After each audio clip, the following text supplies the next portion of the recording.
ঘন সবুজ এক জঙ্গলের নাম ছিল শান্তিবন। সেখানে ছোট বড় অনেক প্রাণী মিলেমিশে থাকত। সেই বনের এক কোণে থাকত একটি ছোট্ট পিঁপড়া। তার নাম ছিল পিকু। পিকু খুব ছোট হলেও তার সাহস ছিল বিশাল। সে সব সময় বলত, আমি ছোট হতে পারি, কিন্তু কাজের সময় আমি বড়দের থেকেও বড়। পিকুর বাসা ছিল একটি পুরনো গাছের গোড়ায়। সে সারা দিন খাবার জোগাড় করত, অন্য পিঁপড়াদের সাহায্য করত আর গান গাইত।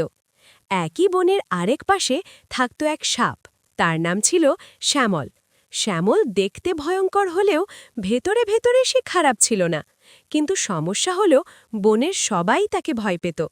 কেউ তার সাথে কথা বলত না, কেউ তার পাশে বসত না। শ্যামল মাঝে মাঝে দীর্ঘশ্বাস ফেলত।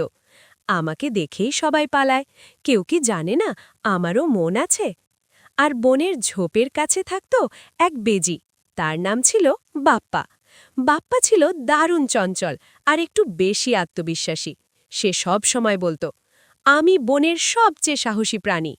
কারণ সবাই জানত বেজি আর সাপের মধ্যে শত্রুতা চিরকালের। একদিন হঠাৎ আকাশ কালো হয়ে গেল। শুরু হলো প্রচণ্ড ঝড়।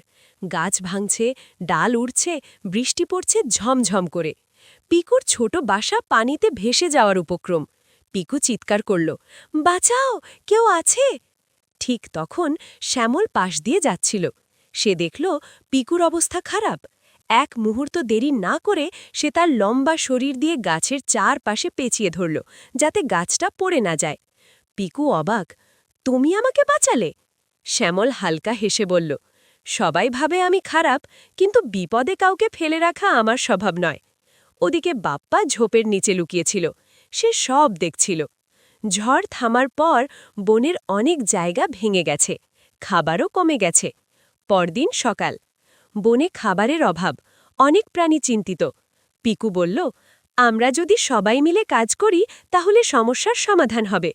বাপ্পা হেসে বলল, তুমি এত ছোট, তুমি কি করবে? পিকু শান্ত গলায় বলল, ছোটদের শক্তি একসাথে রলে বড় হয়। শ্যামল এগিয়ে এসে বলল, আমি দূরের মাঠ থেকে ফল এনে দিতে পারি, কিন্তু একা পারব না। বাপ্পা একটু ইতস্তত করল, আমি আমি পাহারা দিতে পারি। এভাবেই তিনজন একসাথে কাজ শুরু করল। পিকু আর তার পিঁপড়ার দল ছোট ছোট দানা কুড়িয়ে আনতে লাগল। শ্যামল দূর থেকে বড় ফল টেনে আনল। বাপ্পা চারদিকে নজর রাখল। কিছুদিনের মধ্যেই বন আবার স্বাভাবিক হতে লাগল। একদিন হঠাৎ বনে গুজব ছড়াল, শ্যামল নাকি কারো ডিম খেয়ে ফেলেছে।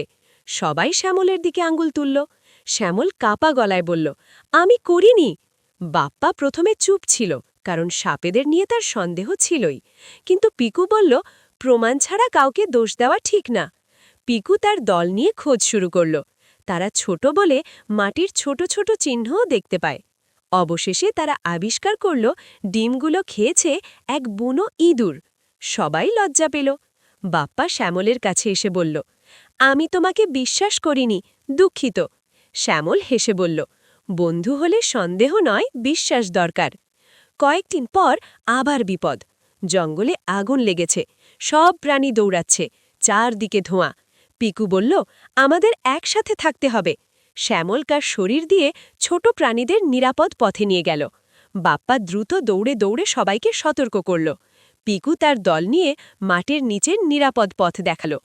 তিনজন মিলে অনেক প্রাণীকে বাঁচাল। আগুন নেভার পর বনের রাজা সিংহ সবাইকে ডাকল। সে বলল, আজ আমি বুঝেছি, শক্তি শুধু বড় শরীরে নয়, বুদ্ধি, সাহস আর ঐক্য, এই তিনটেই আসল শক্তি। সে পিকু, শ্যামল আর বাপ্পাকে বনের ঐক্যের নায়ক ঘোষণা করল। এরপর থেকে আর কেউ শ্যামলকে ভয় পেত না। বাপ্পা আর শ্যামল একসাথে খেলত। পিকু সবার পরিকল্পনা করত। তিনজন প্রায়ই বলত, আমরা আলাদা কিন্তু একসাথে শক্তিশালী। এই গল্প থেকে আমরা যা শিখলাম: ১. কাউকে চেহারা দেখে বিচার করা উচিত নয়। ২. ছোটদের শক্তিকে কখনো অবহেলা করা ঠিক নয়। ৩. গুজবে কান দিলে সম্পর্ক নষ্ট হয়। ৪. ঐক্য থাকলে বড় বিপদও জয় করা যায়।